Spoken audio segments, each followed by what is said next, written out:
Assalamualaikum warahmatullahi wabarakatuh. Nama saya Muhammad Aiman Azim bin Abdul Aziz, nombor matrik SC20A0497 dari program SCB. Sepanjang pengajian kami di UMK, kami telah bersetuju untuk mengambil subjek falsafah ilmu dalam tugasan ini. Subjek falsafah ilmu ini terdapat banyak nilai-nilai yang dapat diperolehi bagi setiap individu yang mengambil subjek ini. Assalamualaikum warahmatullahi wabarakatuh. Saya Muhammad Amirul Amin bin Yusri, nombor matrik J20A0473. Jadi saya akan menerangkan apa itu falsafah ilmu, apa matlamatnya dan juga kandungannya. Falsafah merupakan satu bidang ilmu yang menyiasat kebenaran sesuatu konsep melalui penghujahan rasional yang meneliti dari sudut andaian, implikasi dan perkaitannya.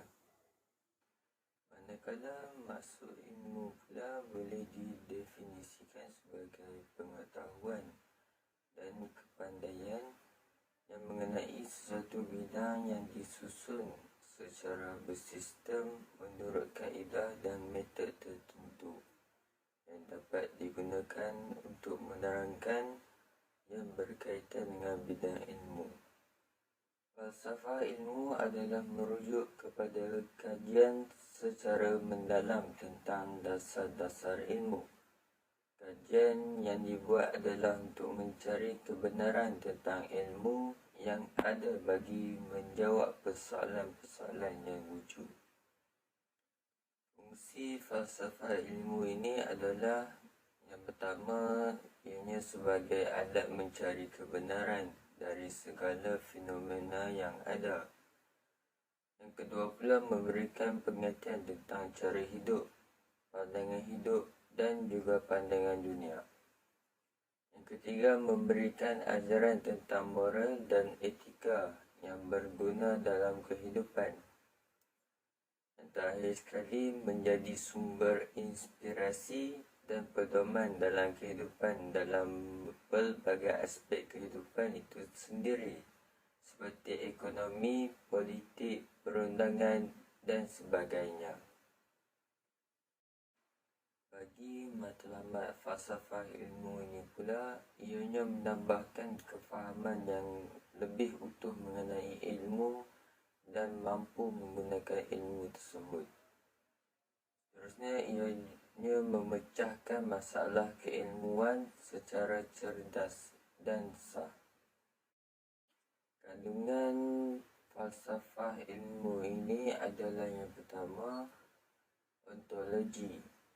Ontologi merupakan pengetahuan tentang perkara yang ada dan merupakan cabang falsafah yang membincangkan prinsip yang paling dasar dan dalam dari segala perkara yang ada. Ianya bertujuan untuk mengkategorikan apa yang penting dan asas dalam entiti tertentu. Yang kedua adalah epistemologi. Epistemologi adalah cabang falsafah yang berkaitan dengan mengkaji sifat, asal dan kesahihan pengetahuan. Atau epistemologi ini boleh merujuk kepada teori pengetahuan. Ianya bertujuan untuk memberi jawapan kepada soalan-soalan seperti apa itu ilmu? Adakah ia berasal dari akal atau pengalaman? Bagaimana memastikan bahawa apa yang difahami itu adalah benar? Apa yang boleh dicapai dengan kebenaran ini? Yang ketiga adalah aksiologi. Aksiologi menumpukan pada aspek nilai yang ada pada sesuatu ilmu, sama ada ianya penting atau tidak penting, mempunyai kebaikan ataupun keburukan yang boleh digunakan oleh manusia. Yang keempat adalah hubungan falsafah dengan ilmu dan agama. Kajian falsafah lebih umum dari ilmu atau sains. Sains lebih menumpukan persoalan khusus seperti fizik, kimia dan ekonomi. Ilmu pula merupakan pengetahuan yang merujuk kepada kepandaian yang dimiliki oleh setiap orang dalam kehidupan sehariannya. Falsafah bersifat umum dan komprehensif dengan melihat sesuatu perkara dari pelbagai aspek dan dimensi. Falsafah mengkaji tentang kajian itu sendiri. Para ilmuwan ataupun saintis mengkaji pelbagai konsep seperti benda, tenaga dan ruang, tetapi tidak mengkaji kesahihan konsep tersebut atau hakikat tertinggi sesuatu benda. Ilmu dan sains membatasi diri pada kenyataan, sedangkan falsafah mencari hakikat kebenaran semua perkara. Menerusi kajian soal selidik terhadap masyarakat yang telah dilakukan oleh kumpulan kami, ramai pihak yang menjawab bahawa subjek falsafah ini amat bernilai dalam memupuk sahsiah diri. Keadaan ini disebabkan oleh seseorang yang mempelajari dan mendalami ilmu falsafah mampu membentuk sahsiah diri yang lebih baik serta mampu mendorong sikap etika yang lebih bermoral terhadap orang lain.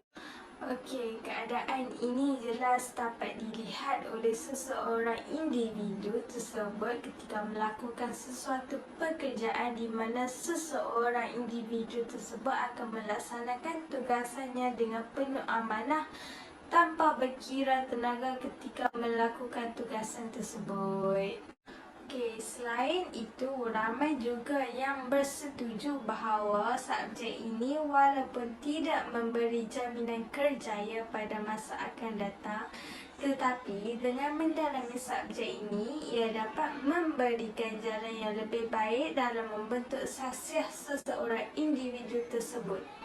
Keadaan ini dapat dilihat seperti Nabi Muhammad SAW di mana sahsiah dalam diri baginda amat tinggi sehingga ramai yang mengikuti ajaran baginda dalam menegakkan syariat Islam.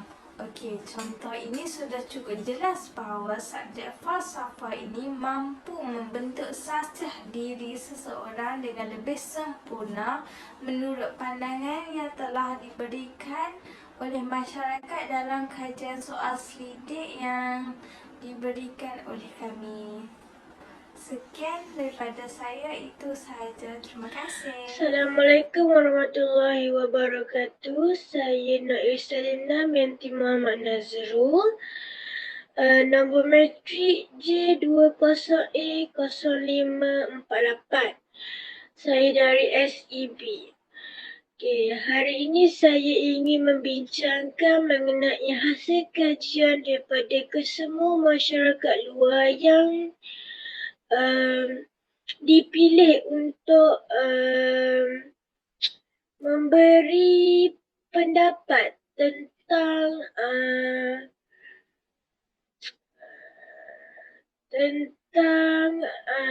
pentingnya ataupun tidak subjek falsafah ilmu ini.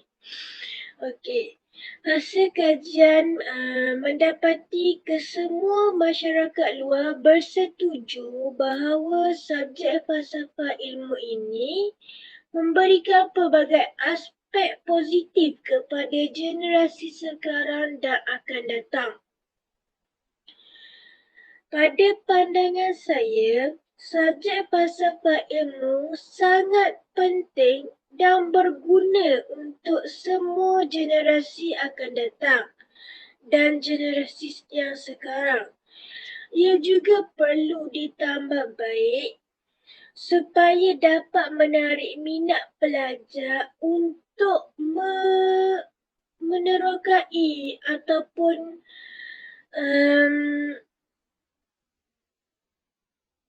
mendalami lagi subjek ini. Ia juga dapat membantu pelajar untuk mengetahui nilai-nilai murni dan pengajaran yang penting.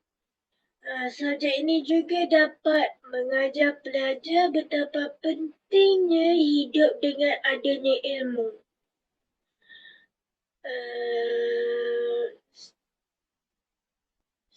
Sekian, terima kasih daripada saya.